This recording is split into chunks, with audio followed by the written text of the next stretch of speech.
Well, hello indie people, and in this video we're going to be talking about common autistic traits in adults.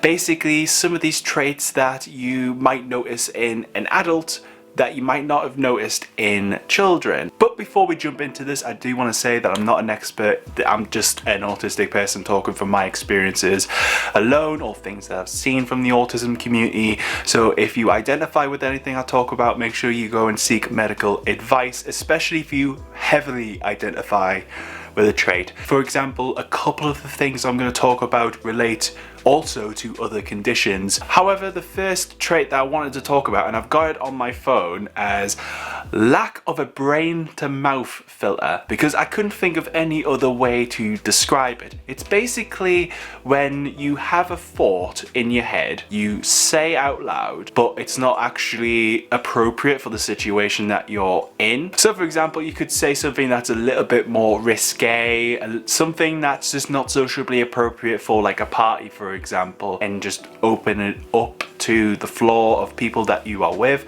and it just comes across as either rude, weird, or any of the above really. And with this one, I think it's more noticeable in adulthood because of the expectations that adults have to adhere to. So going to parties, you know, attending social events, you know, doing things with kids if you're a parent, you know, there's a certain level of this is what is expected and this is what we don't expect kind of attitude, I personally feel, when it comes to adulthood, especially when it comes to working life as well. And I think this is a trait that is kind of common within the autism community. It's not something I personally have, because for me, I have to think before I speak, because if I don't think before I speak, it just comes out in a massive jumble of garbage of words, just like that sentence. So for me personally, when people have talked about this lack of brain to mouth filter and, you know, people just saying things that are on their mind without thinking of the social implications of it, it's personally quite interesting to me because I don't really have that. But I would love to know your thoughts on this trait or any of the traits I'm going to talk about. I'd love to know down below what you think, and if there's anything I haven't covered, let me know. Now, the second autism trait that I want to talk about, which can appear a lot more when it comes to adulthood, is communication, having difficulties in social communication especially. Now with this one, this can also be identified in children if they are not speaking or, you know, are different in the way that they communicate, so that can get picked up quite early. However, when it comes to adults, in terms of communication, the way that they interact with people, whether it's, you know, the inability to do small talk because either small talk's just irrelevant, don't worry, I think the same. I think small talk is just the general things of not understanding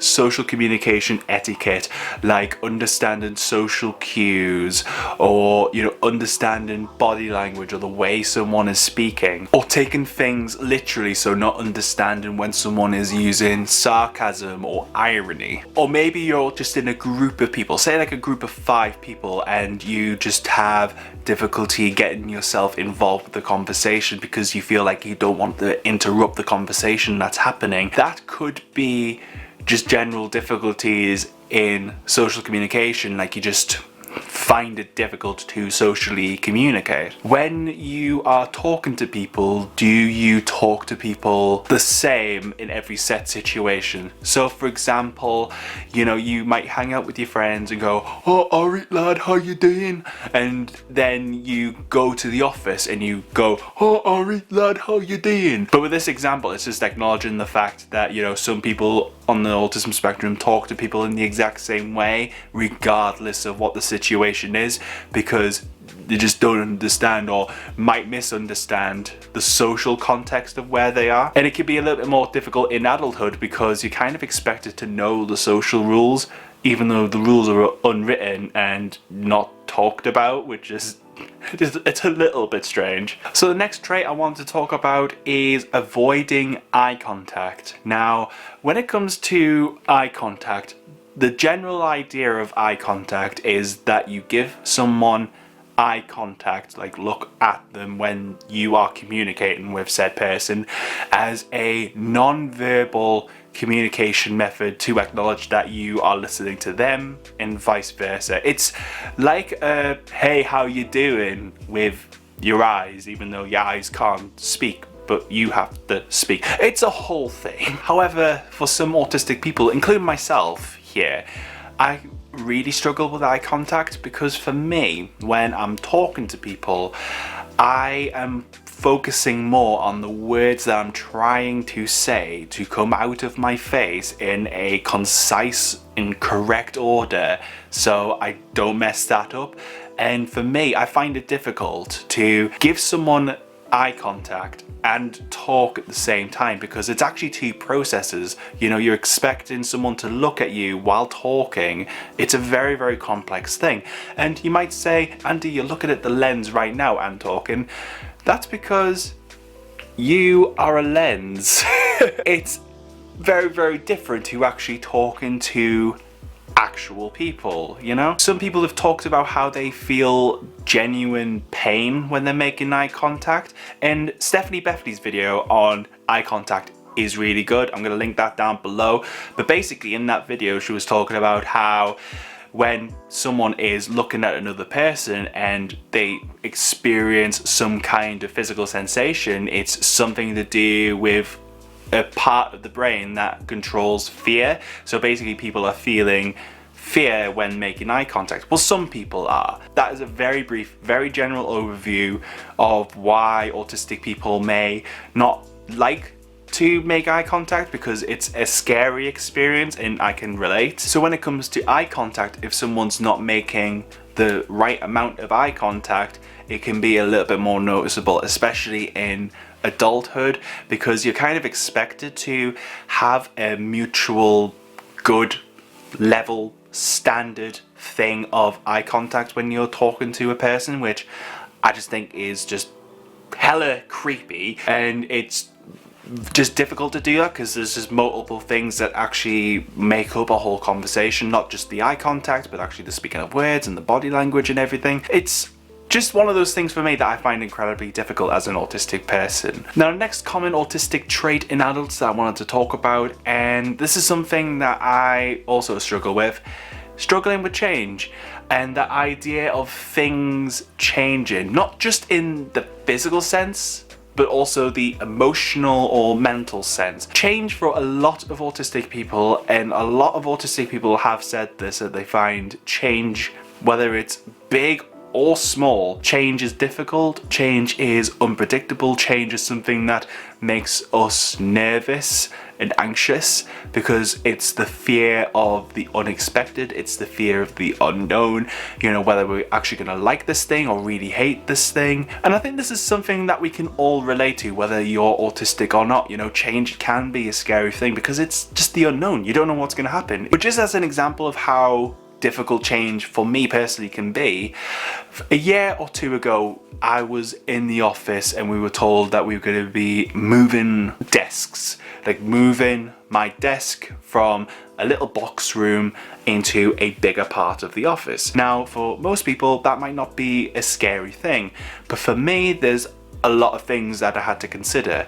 Firstly, the size of the room is going to be different, so therefore, you know, the temperature of the room is going to be different, but also because it's bigger, you're going to have more sound issues, and also things are going to be a lot louder because you're going to be in a room with more people. But also the other thing as well was where my desk is now placed, there's a radio on my right hand side. It's just another situation, another stimulus that I had to contend with. So I think even small changes like that can be really, really significant to autistic people because it is just the unfamiliarity. Now, the next common autistic trait in adults that I wanted to talk about is sensory sensitivities. So basically feeling oversensitive to certain sensations and sometimes feeling undersensitive. Now, sensory sensitivities, sensory issues are a common theme within autistic people, and this can also be linked to SPD or sensory processing disorder. But when it comes to sensory sensitivities, there are not 5 senses, but there are actually 7 senses. So the 5 common senses are sound, sight, smell, taste and touch. The other sense that autistic people can have difficulty with is balance or vestibular, and then also body awareness or proprioception.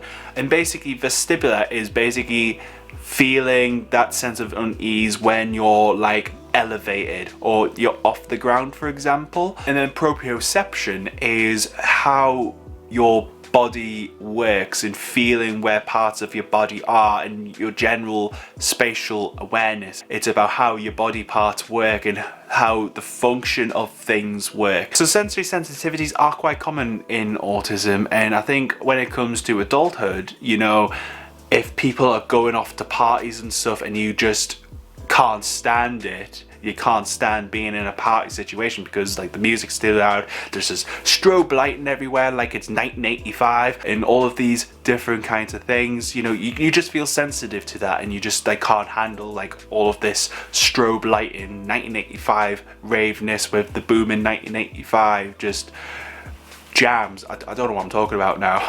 But you know, you just feel sensitive to all of these different types of stimulus. You know, it's a common thing within autistic people as well. But there are other traits associated with autism, and if you want to check out my other videos to find out a little bit more, please do. It would really be appreciated. But if you enjoyed this video, make sure you leave a big thumbs up for me down below and subscribe to see more videos like this. But for now, stay you, stay indie. I hope you have a great day, and I hope to see you next time.